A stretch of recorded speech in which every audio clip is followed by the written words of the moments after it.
coming here today and for supporting Miss Universe Philippines. I know a lot of your viewers are curious or asking a lot of questions why we are supporting ARTE.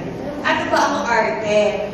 And I would always say this has been a revelation.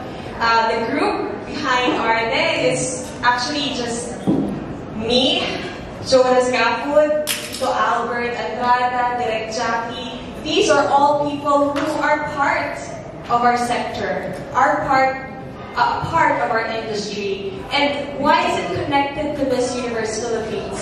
Sabi ko nga, kung wala kayo, wala ang creative sector, wala ang textile and fashion industry, wala po tayong pageant ngayon. Ganun siya ka-importante. So what I want to share to all of you that if you are a true fan, a true supporter of Philippine pageantry, you also have to be a supporter of the people behind all the women that were showcased today. Sino-sino mo ngayon? Kayo, the media people, the bloggers, the events coordinator, the videographers, the stylists, the makeup artists, everybody, the fashion designers, lahat tayo na lumilikha, nagbibigay ng karangalan sa ating bansa. We are all part of this industry.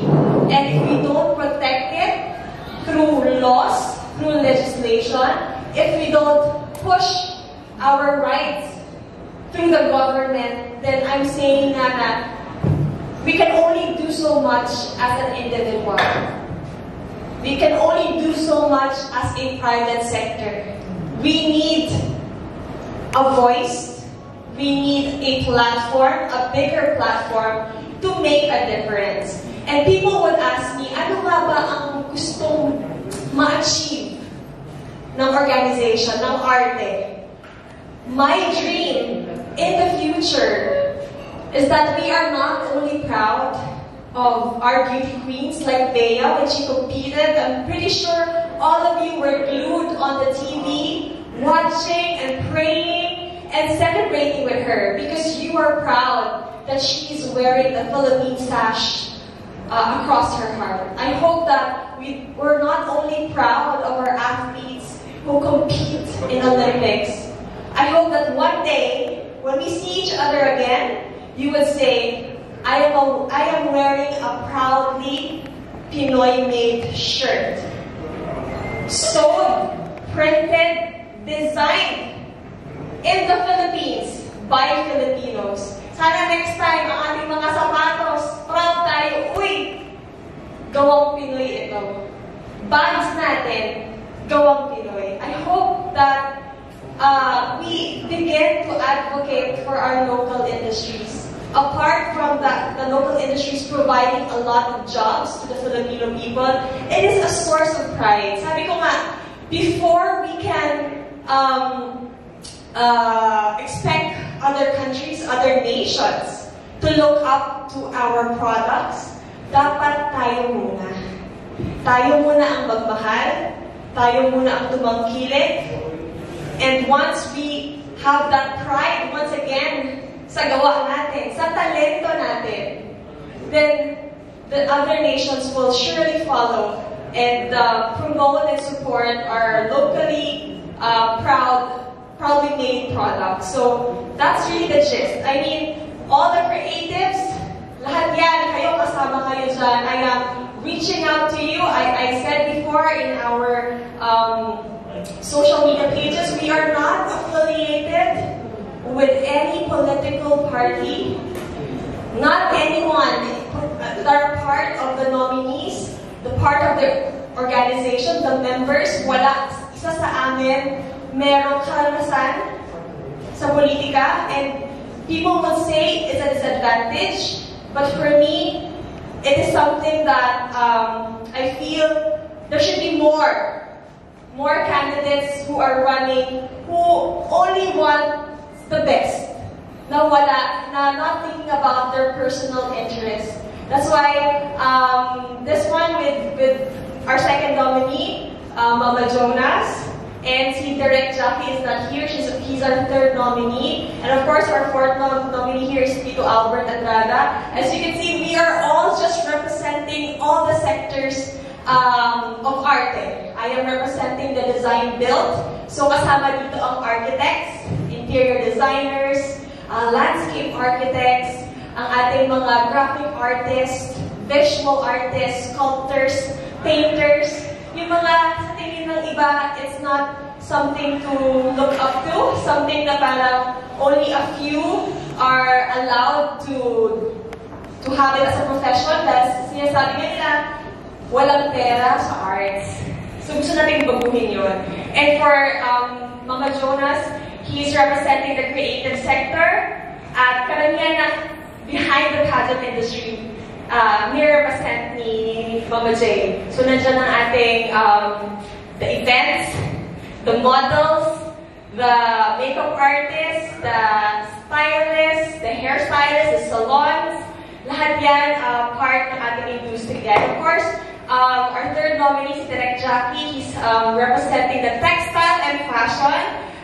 And ever since naman in Miss Universe Philippines, we want to champion our indigenous textiles, our our local fashion designers. Sabi ko nga, hihintayin pa ba natin na mga ibang bansa yung ating mga talented designers at doon sila maging kilala bago natin sila, kumbaga, bago natin sila supportahan. As you can see, a lot of our Filipino designers who are well-known right now were able to push for their passion when they were outside of the country. Sana next time nasa Pilipinas na sila at dito sila naging sikat.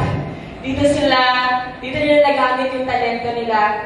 And that's why this platform that was given to us, we said na maybe it's time. We've been championing a lot of advocacies for women, for those in the marginalized sectors. But to be honest, the people who we are working with, kayo yun.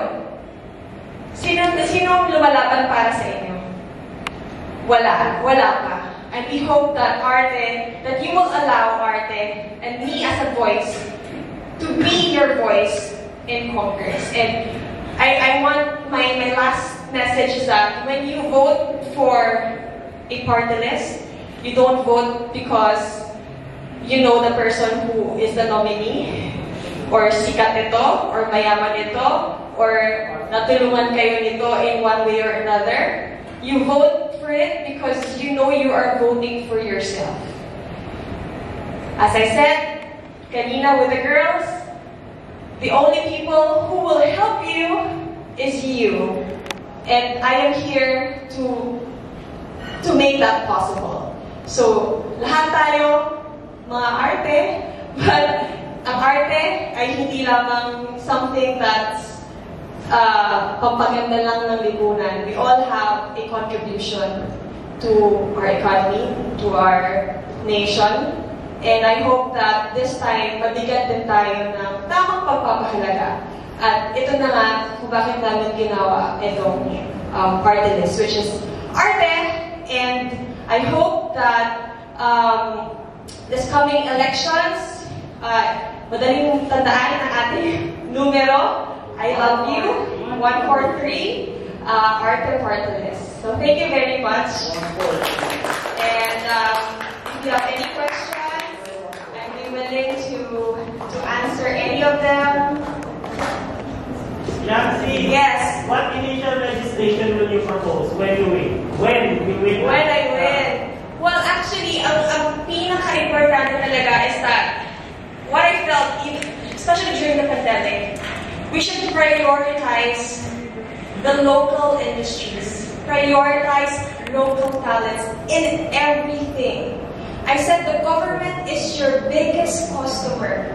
When the government needs something, a shirt, food, bag, if it can be produced in the Philippines, please, let the Filipino have it. I'm not saying that, I cannot stop globalization. I cannot stop importation. I'm not gonna say na, okay, bawal na lahat ng foreign, products in the Philippines. I'm not saying that. I'm just saying, put a law that will encourage more people to buy local, to support local. Because tayo rin naman ng magiging beneficiary ng legislation na yun eh. The more people buy local, the demand will go up. When the demand goes up, more jobs are created. And we always say, because of the pandemic, ang dami na wala ng trabaho. I think this is the right time na buhayin ulit ang local industries, especially manufacturing. Because we have, the resources, human resources, land resources. It's just that kulang sa support, kulang sa protection. So yun ang gusto natin unang-una na ipasa, na i-prioritize natin in everything. Whether maybe give them tax incentives, people who are using locally sourced materials, or magkaroon ng free, kung ano man, like, aside from tax incentives, access to capital. Siyempre, madami nagsara ngayon ng mga factories. Yun ang gusto natin bigyan ng halaga. Kasi sila, they create jobs for a lot of people. And if we get a chance, that's what I want to do. Thank you. Thank you. Nahiya na sila. Kanina dun sa manhunt, oh. Shamcey, curious lang ako. Kaya yung turning point in your life when you decided na hindi ka naman kasi cut out for politics. Yes. Actually, that's one of the reasons why I'm promoting the Partylist to every member of my family because hindi kayo namumulit ka. And that's what we like. Hindi namumulit ka. Pero in your case, kailan nagkaroon ng epiphany na, parang kuwanin ko yata ito, I need to do this. Thanks, Tito Lord. No political dream. Politics is something I try to veer away from. And I've always been hesitant going into politics because unang-una, I've said I've always maintained and protected my image that I am a person of integrity, a person who will fight for what she believes in and will not let anything go to make me veer away from my core. And so I said, sige, I will go into politics on my own terms. I will not bend. I will not change. I will not do something against my values just to win. And the turning point was the pandemic. It really is. Before, I thought, it's okay if we don't really, participate actively in government because we are doing a lot of things privately. As an individual, we are able to help a lot of people in the businesses, providing jobs to a lot of people. With Miss Universe Philippines, our advocacies are really something that we want it to be sustainable. Na hindi lang siya one time na tutulungan mo sila. We want our projects na tuloy-tuloy, na magkaroon ng impact in the community. And the pandemic really made me realize that I am so powerless. The industry is so powerless when we don't have a voice there. We tried lobbying, as you can say. Akala ng iba, this is the first time that we tried to put in laws. No, we've been in talks, sabi nga ni Direk Jackie, Zumba here, Zumba there, Zumba everywhere. We've been we have Zoom meetings with different government officials trying to push forward. Kasi, even during the pandemic really heightened the urgency of saving the local industries. But for a while, it has been dying, especially the textile industry. They say it's a sunset industry. It's an industry that will die a natural death. And sayang, kasi ang daming, we are capable. We have the resources, pero bakit tayo namamatay? Because there is no law protecting those in that industry. And doon ko na-realize na I might think I already have a strong platform as a national director, but it's not enough. And that's what pushed me na parang maybe it's time na if they don't do it for us, we do it for ourselves. And that's why we put this together. And sinabi ko nga, people would tell me, oh, you don't have a chance in Philippine politics because you're too straight. I said, wait, let us change that notion. When I joined my first ever pageant, they also told me, somebody like you, and with no experience, nothing, it will be hard for you as well. But I said, as long as I don't change who I am and what I believe in, my values, my integrity, that's what I want to do here in politics. Sabi ko, win or lose, I stand by who I am. And I will do it as straight as I can. Because we need more people who believes na kaya natin maging tuwid kahit nandito tayo sa maduming mundo ng politika. And I also told a lot of the people who I talked to during campaigns, I will not spend a dime in my campaign, in the campaign of ARTE. Why? Because I want, what I want is that when I get in that position, everything, every single cent will be given back to the sector that I represent. And so I don't want to spend a single dime just to get in a position wherein you will just corrupt yourself because you want to take back what you have given. So yun lang. So I hope that this transcends to more people that meron pa rin ang puso ay totoo. At gusto lang talaga na magkaroon ng voice na bigyan naman nila tayo ng konting halaga. Because meron naman tayo na contribute. Hindi ba? Hindi na, ang part of this concept, they said should be just representing the marginalized sectors, but in 2013, they changed that. They said as long as you represent a specific sector, you can apply for a part of this. And I believe wala pa tayo ni isang representative for the creative sector in Congress. I think this is the time. Shamcey, thanks so much for this beautiful dream, no?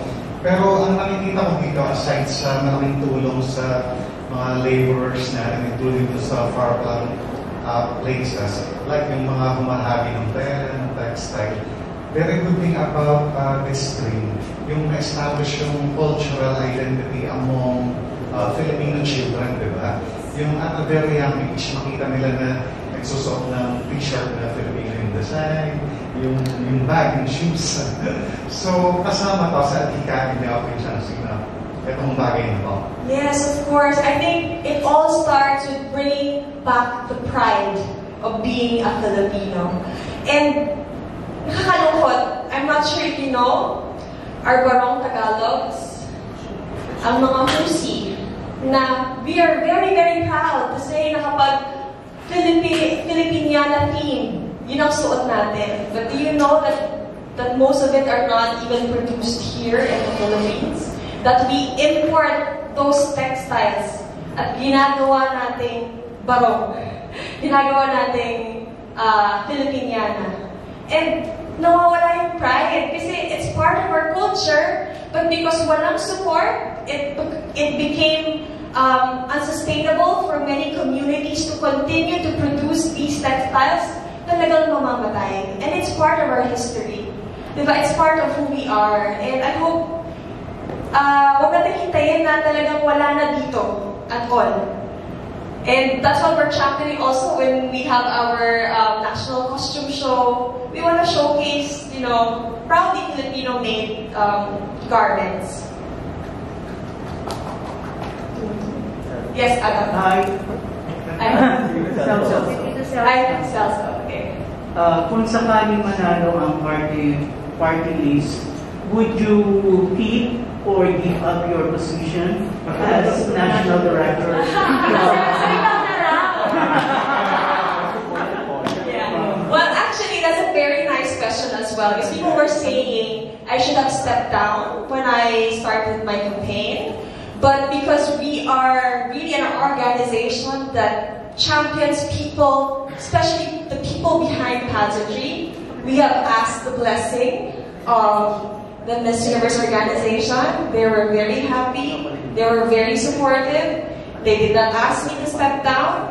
They said we are supportive of the things that you're championing, and we believe that it will have a greater impact in the pageantry world. So, to answer, no, I will still be the National Director of Miss Universe Philippines, but our reach will be bigger. And we will reach more people because of this platform, this bigger platform. 9.9.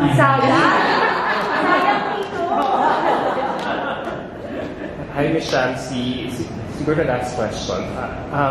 So how, based on everything what you've said, what can you give, what message can you give to all the fans who still could not reconcile the idea of politics mixing with pageantry?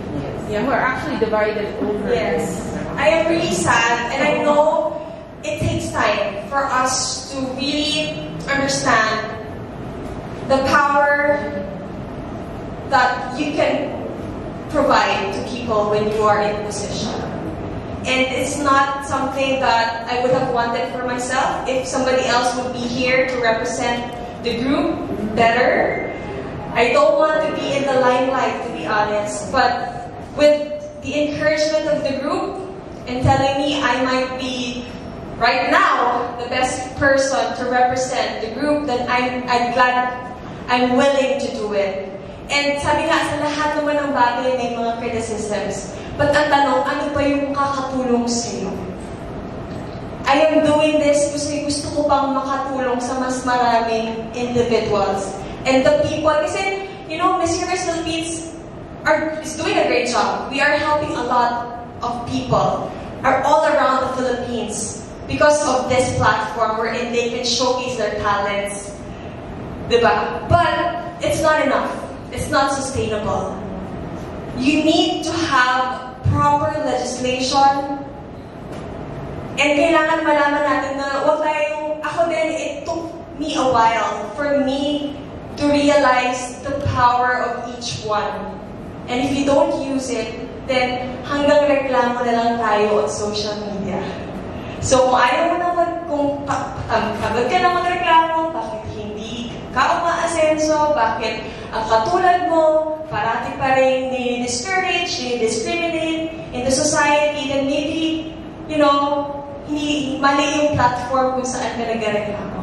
Maybe you need to, you know, course it to the right direction. Sabi nga, kung hindi sila magawa para sa atin, tayo na ang gumawa. Kaya ginawa namin ito.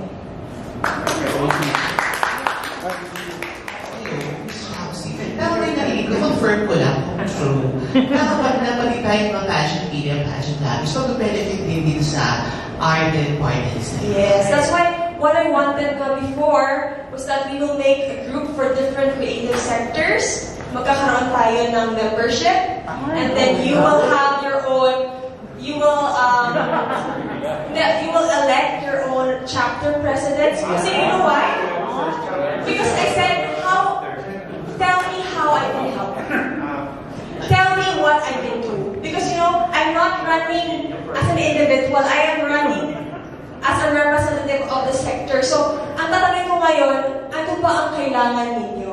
Saan ba nagkukulang ang government? Ano ba yung dapat nating gawin to ensure that you are protected, that you are prioritized, and that you are, you have fair opportunities to push for your profession. So, I am only, sabi ko nga, I am only your messenger. You tell me, and I will do my best to tell it in government. Ganun lang. So, we want talaga magkaroon tayo ng different groups for so makeup artists, or fashion designers, you know, and you have to have like a legitimate group, the membership basis, and of course, if we have programs, programs, livelihood programs, training programs that we can have, we can push for if and when I get a seat. Magkakaroon na tayo ng 40 pageantry. Anyone with passion was flavor. Or so. Or you'll be after Shamcey. So, a few minutes ago, you said that you're not giving the national director as or to representative. Ano yung pwede mong ma-apply? Like an attitude or work ethics? Well, of course, we are trained, diba, ever since, even not just in pageantry, I have trained myself to do my best in everything, to not go into something parang hilaw. I always give myself into something whenever I decided na papasok ako. And yun and gusto ko talaga na mapakita na may mga hardworking government officials pa din. I'm gonna take every minute that I'm there to good use. I hope and pray that the Lord will grant me a healthy body because I'm pretty sure that when I'm there, I will make the best out of it. And I'm gonna make sure that I'll be the most hardworking person there. And sabi ko nga, the good thing that I'm the one representing the group because I know you guys. I know what parang I'm also part of that sector. Diba? It's easier for me to relate. And I'm not bad-mouthing other partylist, but many of them don't even know what they're representing and who they are representing. Is it a legitimate group? I believe that we are a legitimate group, and people may discourage us saying, no, ang mga ARTE, di naman kailangan tulungan.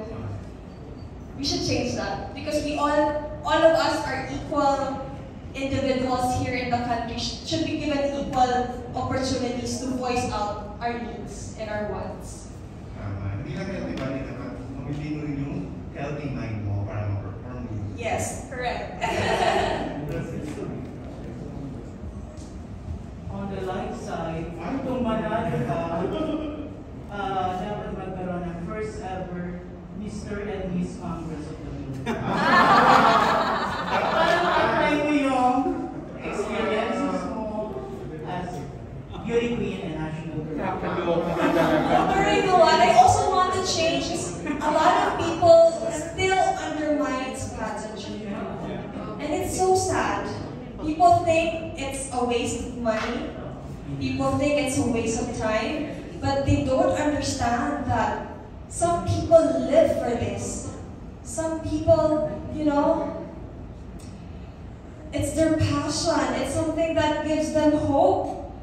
And we should not take that away from them. It doesn't mean that you're not a frontliner. I'm not saying that we are better than these people. No, we all have a role.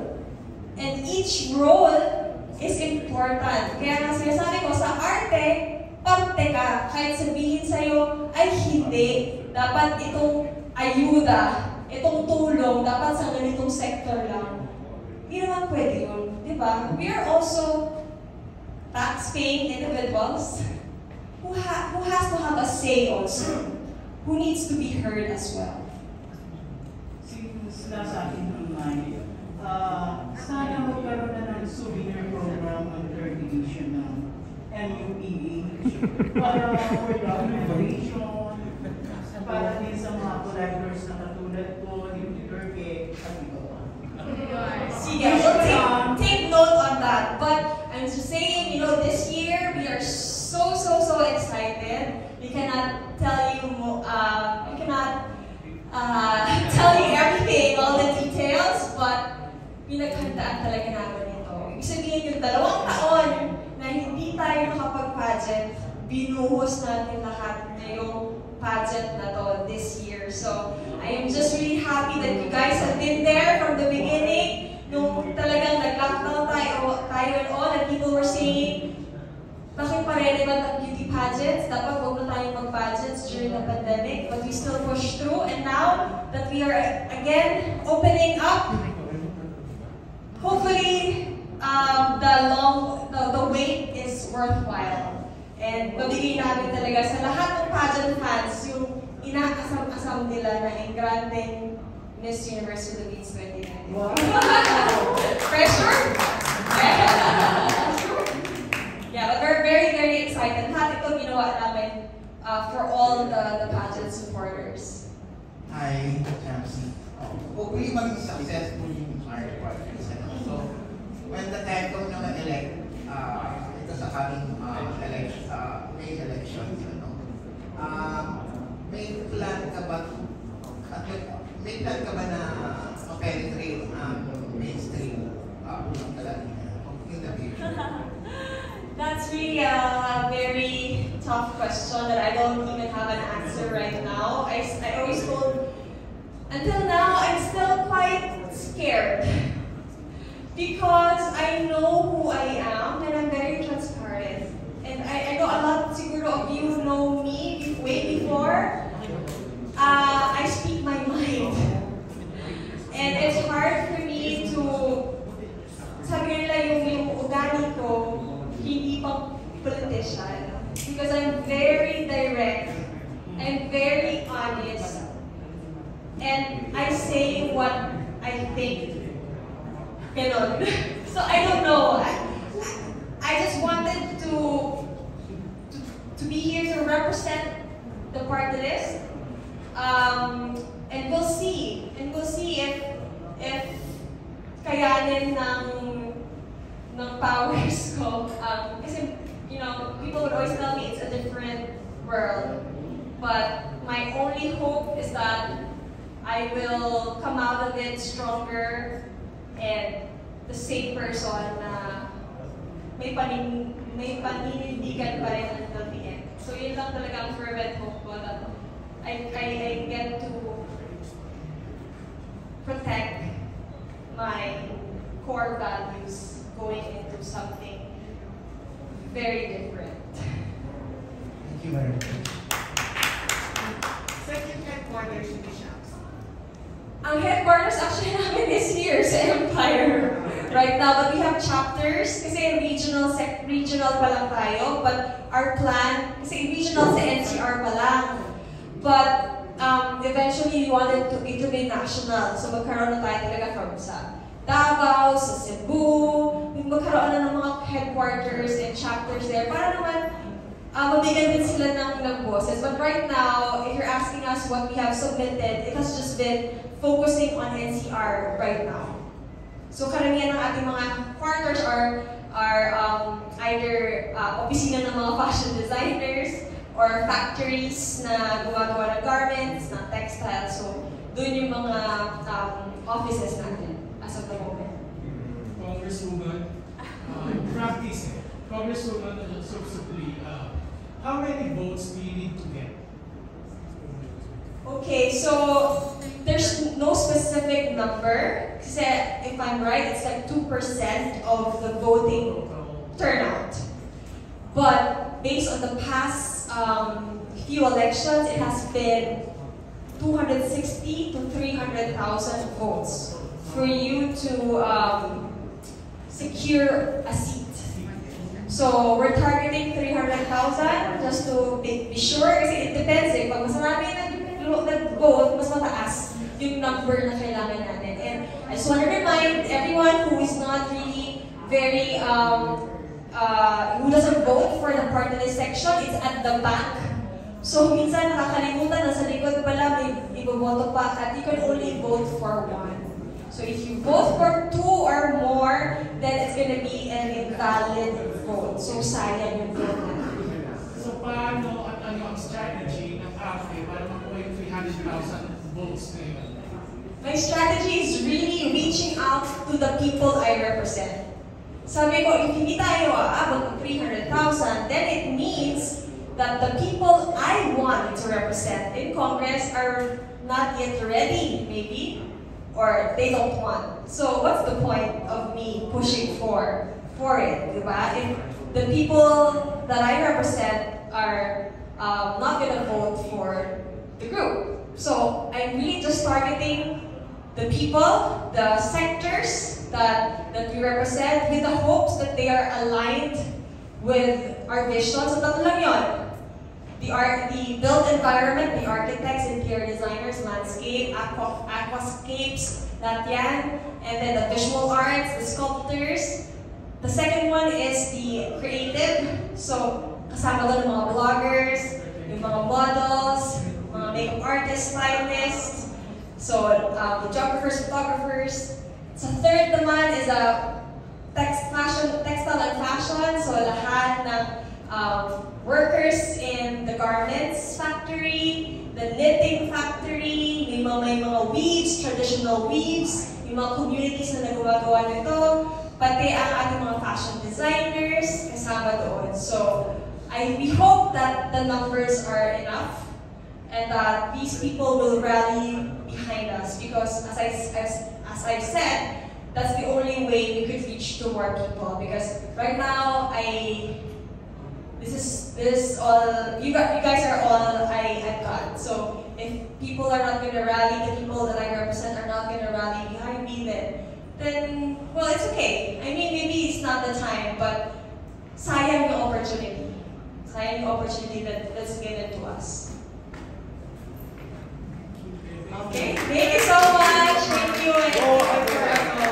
Yes, it's 143, diba? It's very sa lahat ng number na ibigay ng Diyos, binigay na 143. So talagang, I love you all, I love ARTE, I hope you love ARTE as well. Thank you so much, Shamcey.